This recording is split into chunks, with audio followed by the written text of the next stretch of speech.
Hey traders and investors, this is Serge Berger. What I want to look at today is the relative strength that we've seen in the bank and broker stocks pretty much all of a sudden during Thursday's trading session. Although we did see early signs that this would potentially happen already on Wednesday if you look closely. So let's have a look at a couple of names, particularly some of the larger money center banks, and we'll also look at a couple of broker stocks. So start with Bank of America, and if you note that Bank of America basically has just basically consolidated since mid-January, and however, it has done so in a very constructive fashion. So if we just take a very simple sort of resistance line, you can see that we're holding support and resistance very very well.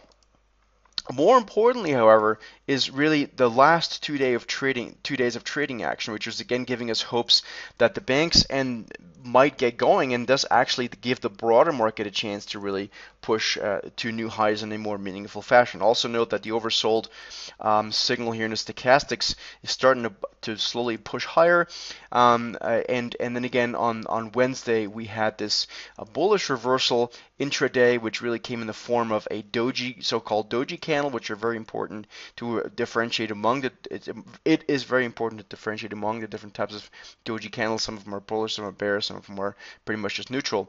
But then very important was yesterday's outside day, fully engulfing the previous day's open to close range, and now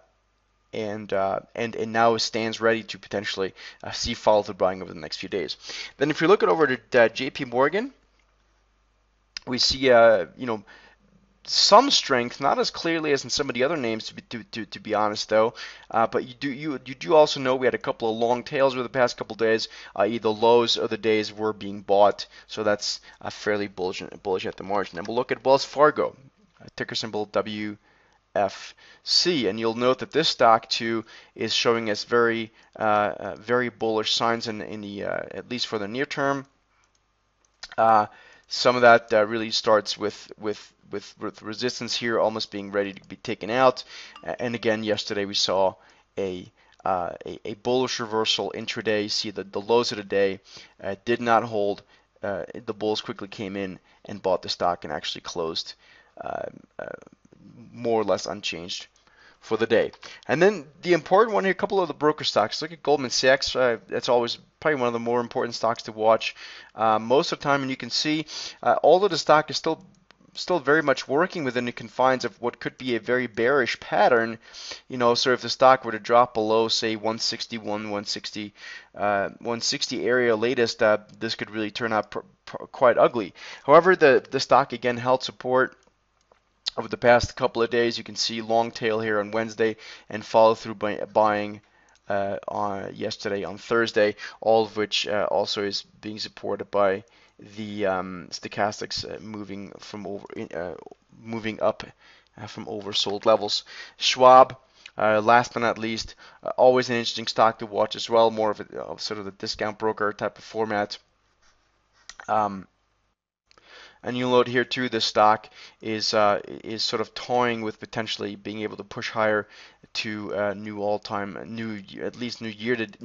multi-year highs here on this chart. So all in all, the brokers and the banks, if they can actually get some real momentum moving back to the upside, then I think the broader market here finally has a chance to do so as well, and then maybe actually be able to get some sort of real directional move for the first time here in 2014. Hope this makes sense. Any questions, please tweet me at the Twitter handle, which is SteadyTrader. Take care.